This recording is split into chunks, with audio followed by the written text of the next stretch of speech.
Mwaka 1971, mahakama nchini Tanzania inatoa hukumu nzito. Mwanamke aliyekuwa anasimama jukwaa moja na Mwalimu Nyerere wakati wa mapambano ya uhuru, mwanamke ambaye maelfu ya wanawake walimfuata, mwanamke ambaye jina lake lilitikisa Tanganyika nzima, anahukumiwa kifungo cha maisha jela kwa kosa la uhaini. Lakini swali ni hili: ilikuwaje? Ilikuwaje mwanamke aliyesaidia kuleta uhuru wa Tanganyika afikie hatua ya kuitwa msaliti wa taifa? Na kwa nini miaka miwili baadaye Mwalimu Nyerere akamsamehe? Hii ni hadithi ya Bibi Titi Mohamed.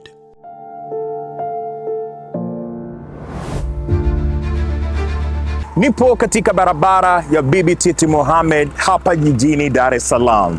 Barabara hii haikupewa jina hili kwa bahati mbaya. Huyu ni Mtanzania ambaye yupo katika historia ya taifa hili, mwanamke shupavu aliyekuwa mstari wa mbele katika kupambania uhuru wa Tanganyika.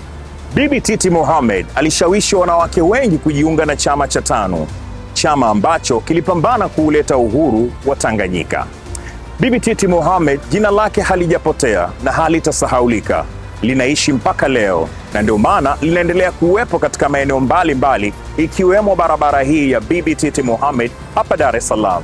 Lakini tutajiuliza, Bibi Titi Mohamed ni nani haswa? Bibi Titi Mohamed alizaliwa Dar es Salaam mwaka 1926 katika familia ya Kiislamu yenye asili ya Wamatumbi wa Rufiji. Wakati huo elimu ya wasichana haikupewa umuhimu mkubwa.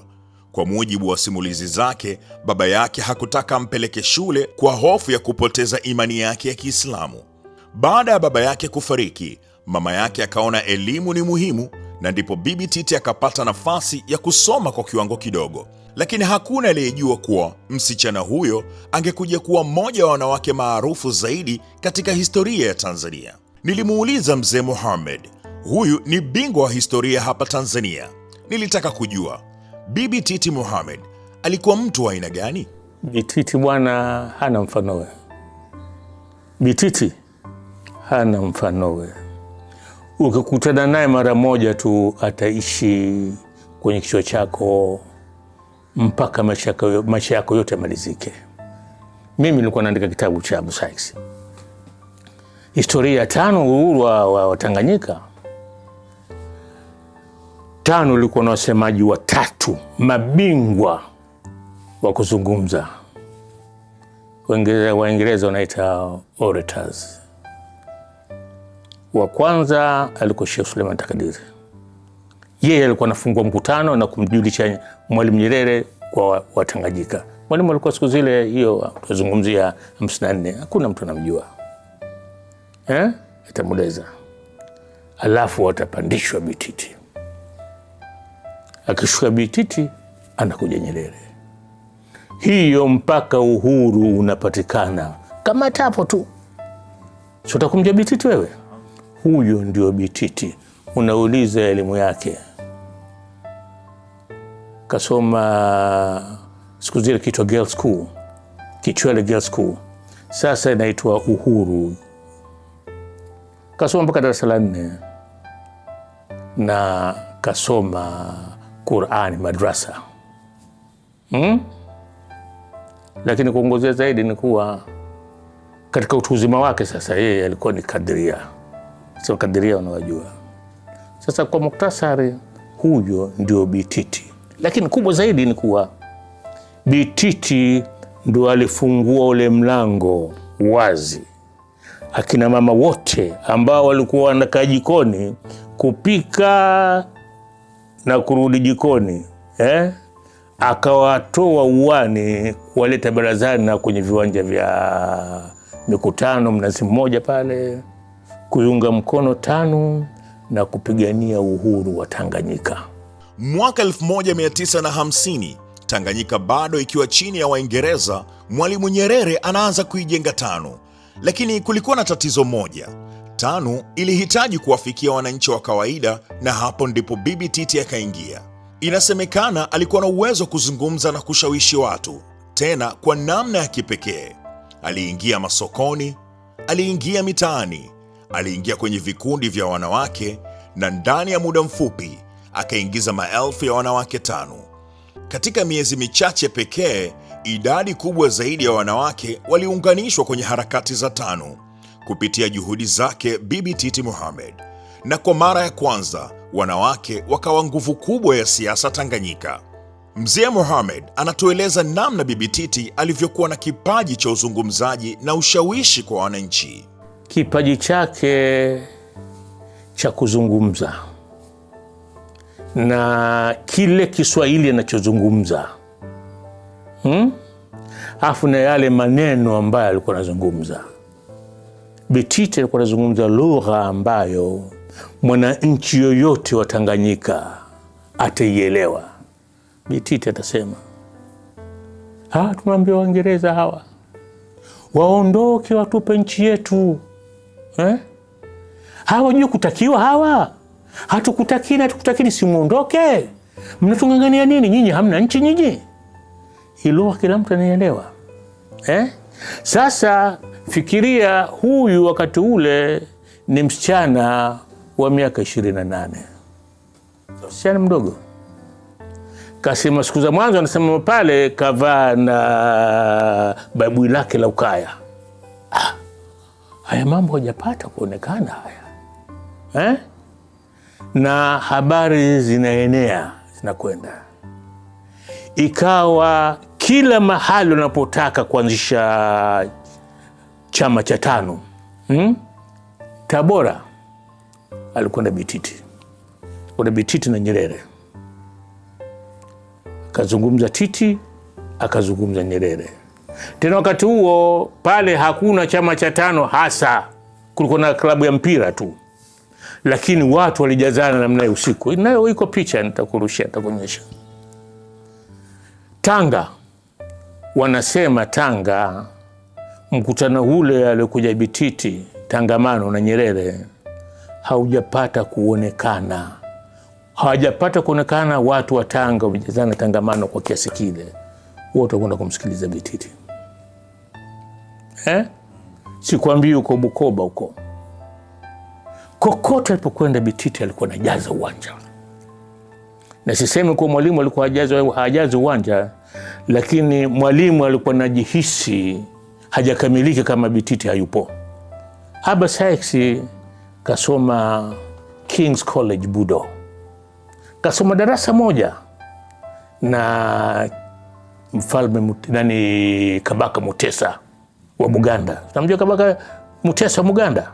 Kasoma naye darasa moja primary school. Sijui kama unanipata.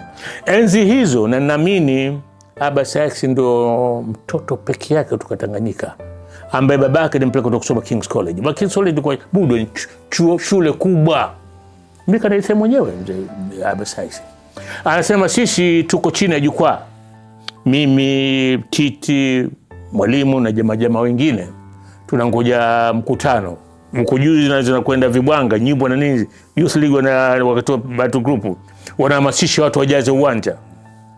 Mwalimu anamwambia Titi, mimi siwezi kuzungumza leo, sijisikii vizuri. Zungumza wewe bwana. Zungumza wewe. Anaenda Aba Sykes, tuko chini ya jukwaa. Aba Sykes na Titi wamepishana miaka 2 tu kwa umri. Titi mkubwa kwa miaka 3. Anasema Titi anapanda jukwani. Shukuru Kadida anamtambulisha Titi. Takuleteni Bibi Titi. Anasema anashuka pale, mwalimu anasema ngoja mimi nikazungumze. Anachukua Q, unajua Q, CUE. Yaani anachukua barabara ile aliyopita Titi, anaingia mle anazungumza. Huyo ndo alikuwa Titi. Kadri TANU ilivyokuwa inakuwa, ndivyo jina la Bibi Titi lilivyokuwa linakuwa. Akawa mmoja wa watu wa karibu zaidi wa Mwalimu Nyerere, akawa kiongozi wa umoja wa wanawake wa TANU, akawa mmoja wa sura kubwa za harakati za uhuru. Tanganyika ilipopata uhuru wake mwaka 1961, Bibi Titi alikuwa miongoni mwa watu waliokuwa mstari wa mbele kabisa. Baadaye akawa mmoja wa wanawake wa kwanza kushika nafasi za juu serikalini.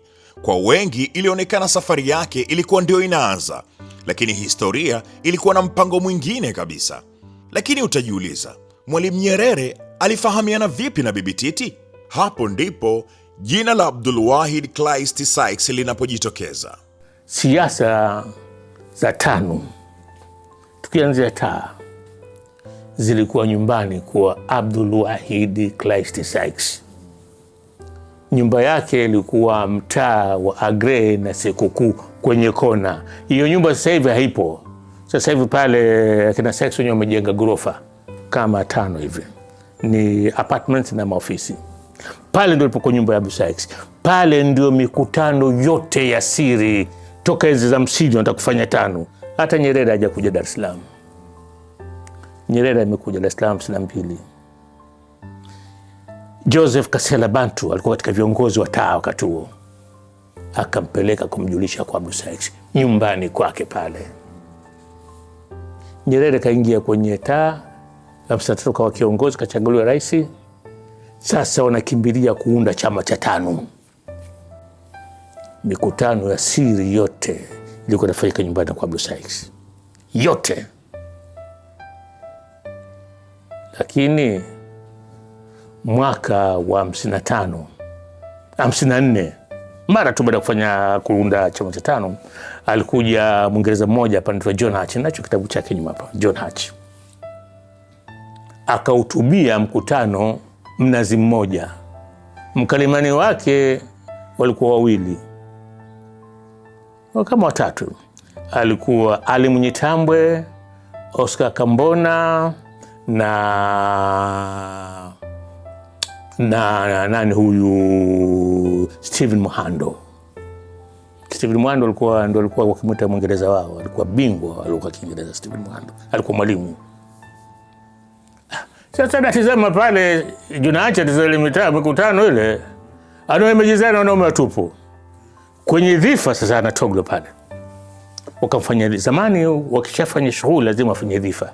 Afuta kitu kimoja, kwa sababu TANU ilikuwa na mashehe wengi, walikuwa walete ulevi, keki, sambusa, soda. Suria kuna juisi, watu wakinywa soda, chai. Junaacha namwambia mtu mmoja anaitwa Schneider Abdullahi Plantan, anaambia Schneider, nyinyi mnafanya chama cha siasa, hamna wanawake, mtafanikiwa nyinyi? Akasema sisi Labour Party, sisi kura zetu nyingi sisi tunachukua kutoka wanawake. Schneider bwana kwa tena kama vile kampiga pampu, ndio akaenda kumtafuta Titi Mohamed. Sasa wapi Mwalimu Nyerere alikutana na Bibi Titi kwa utulivu, na thubutu kuambia ni nyumbani kwa Abu Sykes kwa utulivu, kwa sababu kama kesho na mkutano TANU, kama kesho na mkutano, jioni yake kama hivi baada ya asiri hivi wanakutana na kamati ya ndani kupanga mipango. Sasa kulikuwa na bwana mmoja Sharifu Abdalla Omar Atasi, alikuwa na mkewe anaitwa Bi Chiku binti Saidi Kisusa. Bi Chiku alikuwa mtu mzima, na yeye alikuwa na sauti sana kwa kina mama wote wa Dar es Salaam. Sasa pale wale wanakuja akina mama, kesho tunakwenda kwenye mkutano Mnazi Mmoja, tunataka muujaze uwanja ule, Waingereza wajue kama TANU ina watu. Pale ndio Mwalimu pale alipokutana na kina mama hao na kutajia, na kuna picha 55 hiyo wanamsindikiza safari ya kwanza uwanja wa ndege. Yuko Bichiku binti Saidi Kisusa, yuko Bi Mwamvita binti Munyamani, yuko Lucy Lameki, yuko Titi Mohamed mwenyewe, na yuko Tatu binti Mzee. Pamoja na yote hayo makubwa yaliyofanywa na Titi Mohamed, ilipofika miaka michache baada ya uhuru, mambo yakaanza kubadilika kwa upande wake. Mwaka 1965 akapoteza kiti chake cha ubunge. Mwaka 1967 akapinga baadhi ya vipengele vya Azimio la Arusha na akaondoka kwenye kamati kuu ya TANU. Na hapo ni sawa na kusema kwa mara ya kwanza kulikuwa na nyufa kati yake na mfumo alioujenga. Lakini hakuna aliyedhani mambo yangekwenda mbali zaidi. Mwezi Oktoba mwaka 1969 nchi katikiswa kwa kukamatwa Bibi Titi Mohamed. pamoja na aliyekuwa waziri wa kazi Michael Kamaliza na maafisa wengine wa jeshi, wakiwa wanatuhumiwa kwa kupanga kupindua serikali ya Mwalimu Nyerere. Kwa maneno mengine, tunaweza sema mwanamke aliyesaidia kuijenga Tanzania alituhumiwa kutaka kuiangusha Tanzania. Mahakama ikasikiliza kesi kwa takribani siku 127 na hatimaye hukumu ikatolewa kwa Bibi Titi, mwanamke aliyekuwa akihutubia maelfu ya watu. Sasa anahukumiwa kwa kifungo cha maisha jela. Mzee Mohamed, kwa masikitiko, anatueleza kwa kina nini hasa kilipelekea kufikia hapa kwa Bibi Titi. Huwa swali hili gumu sana. Huwa mimi sipendi kulijibu kwa sababu sipendi kutoa raha ya mazungumzo yetu, lakini ndio kwa kuwa umeliuliza na nikumbuka historia. Bibi Titi alifungwa maisha kwa kosa la uhaini. Wanasema alikuwa anafanya mpango wa kupindua serikali, lakini Bibi Titi mimi kaniambia kwa kauli yake mwenyewe, kauli yake. Alikataa kuzungumza na mimi kuhusu maisha yake, alikataa kabisa. Siku moja ndani ya halmashauri kuu ya TANU alisimama Rajabu Diwani, mjumbe wa halmashauri kuu ya TANU. Rajabu Diwani ni mtu mkono wa kulia wa Julius Nyerere. Safari ya kwanza Nyerere anasafiri, anakwenda kusini 54 hiyo 55 kujenga TANU. Alifatana na Ali Mwinyi Tambwe na Rajabu Diwani. Kwa hiyo unaweza kujua Rajabu Diwani alikuwa mtu namna gani, mtu mwenye nguvu. Rajabu Diwani akasema kuwa anamwambia mwenyekiti kuwa Aga Khan analeta chokochoko hapa Tanganyika. Hiyo ilikuwa mwaka 63. Anataka kuitawala nchi hii kwa mlango wa nyuma, na taasisi yake ya East African Muslim Welfare Society. Kamaliza kusema kakaa chini, akasimama mtu mmoja anaitwa Suleiman Kitundu. Huyo ni jamaa yake Nyerere kutoka Musoma. Akarudia maneno yale yale. Hii East African Muslim Welfare Society, umoja wa Waislamu wa Afrika Mashariki, ivunjwe hapa hii.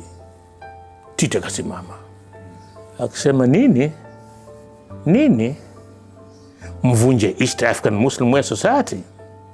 Hii East African Welfare Society ikiwasaidia Waislamu wakati wa ukoloni, wakati Waislamu walikuwa hawana mtu wa kuwasaidia. Huyu Aga Khan huyu ndio akijenga shule hapa, akijenga misikiti hapa kuwasaidia Waislamu. Mvunje. Kama nyinyi mna ushahidi kuwa Aga Khan atakutawala nchi ile, tena ushahidi hapa. Bahati mbaya sana, wale wawili wa Mwezi Titi, si wanaume wawili wale, Titi wa Mwezi. Mwalimu na naona kaliona alikuwa hawa wa Mwezi Titi, akasimama yeye kumjibu Titi. Lugha zikagongana kwa mara ya kwanza. Hawa ni makomrade walikuwa wakati wa kupigana uhuru. Kwa mara ya kwanza Titi kanambia Titi na Mwalimu Nyerere, lugha zikapishana, na Titi akamwambia Nyerere, mimi si mwogope yote isipokuwa Allah subhanahu wa ta'ala. Titi anasema, lakini alikuja kusema maneno haya katika mahojiano na gazeti la Rai. Alikuja kuyasema haya, na kwenye kitabu cha Abstract nimeweka ile citation ya ile gazeti. Kasema ugomvi wangu bila Mwalimu Nyerere ilikuwa Uislamu na East African Muslim Society, nataka tuivunje ile. Sema hizo kuvunja hii inasaidia Uislamu hii. Kuanzia pale Mwalimu hakunitizama mimi tena kwa jicho lile la mapenzi kama wakati wa kugombea uhuru. Kwa muhtasari tumalize hapa. Ndio zikaja shutuma kuwa anataka kupindua serikali, ndio akapigwa ile hukumu ya maisha, lakini baadaye Nyerere mwenyewe akamsamehe, nadhani kaka miaka 2-3 ndani, akatoka jela. Ile bakia ni historia ya Titi ambayo tunaijua, kuwa historia yake ikarudi upya kama vile hakikutokea kitu. Mpaka leo watu wengi hujiuliza, kwa nini Nyerere alimsamehe? Je, aliamini alikuwa hana hatia? Je, ilikuwa ni hatua ya maridhiano? Ama alitambua mchango wake mkubwa katika uhuru? Majibu kamili huenda aliondoka nayo mwenyewe Nyerere. Bibi Titi alifariki mwaka 2000 huko Johannesburg, Afrika ya Kusini, lakini jina lake halikufa. Leo kuna barabara ya Bibi Titi katikati ya Dar es Salaam. Pale Ikwiriri Rufiji, jimboni kwa Mheshimiwa Mohamed Mchengerwa, kila mwaka kuna tamasha maalum la kusherehekea maisha ya Bibi Titi.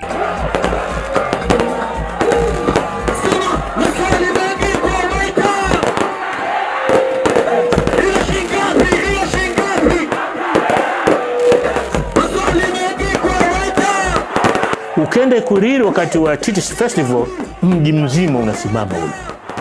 Mji mzima unasimama. Titi heshima yake iko juu bwana.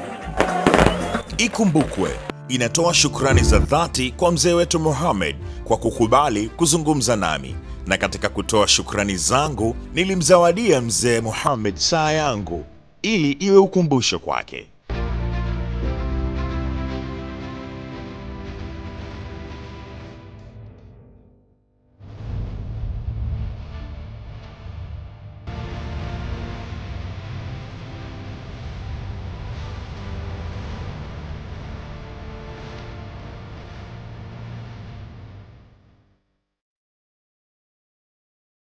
Hii ni Ikumbukwe, mahali ambapo historia haisauliki.